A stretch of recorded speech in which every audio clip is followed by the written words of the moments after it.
आज पवित्र रामनवमी मर्यादा पुरुष श्री रामंकर जन्मतिथि चैत्र मास शुक्ल पक्षर नवमी दिन को राम नवमी भाव में पालन कराए। रामनवमी को नहीं आज सारा देश उत्सव मुखर। यह हिंदू मानकर एक बड़ पर्व।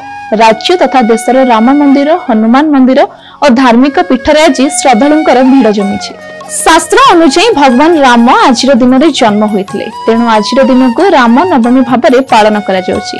भगवान श्री रामचंद्र भगवान विष्णुंकर सप्तम अवतार बोली कहुए। भगवान राम अयोध्यार राजा दशरथ एवं रानी कौशल्यांकर सुपुत्र थिले। त्रेता जुगरे अयोध्यार राजा थिले दशरथ। तांकर तीन रानी कौशल्य, कैकेयी और सुमित्रा थिले। राजांकर बड़ दुख थिला जे तांकर कोनोसी संतान नथिले। कुलगुरु वशिष्ठ प्रार्थित संतान प्राप्ति निमंते ऋषि श्रुंक द्वारा प्रतिष्ठु यज्ञ करने को दशरथ को उपदेश देले। वशिष्ठ और ऋषि श्रुंग द्वारा प्रतिष्ठु यज्ञ समापन पर यज्ञेश्वर यज्ञ कुंडरू आविर्भूत हुई दशरथ को एक चरु अन्न देइथिले। रानी माननकु सेवन करबा को कहिथिले। दशरथ अधा चरु अन्नरु कौशल्य को अधा अन्न को भाग भाग करी देइथिले।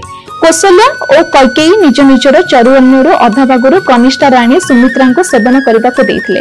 यार किछि दिन पर तीन रानी अंतःसत्ता हेले। पवित्र चैत्र नवमी दिन द्विपहर रे कौशल्या प्रभु रामचंद्र को, कैकेयी भरत को और सुमित्रा जमज संतान लक्ष्मण और भरत को जन्म देइथिले।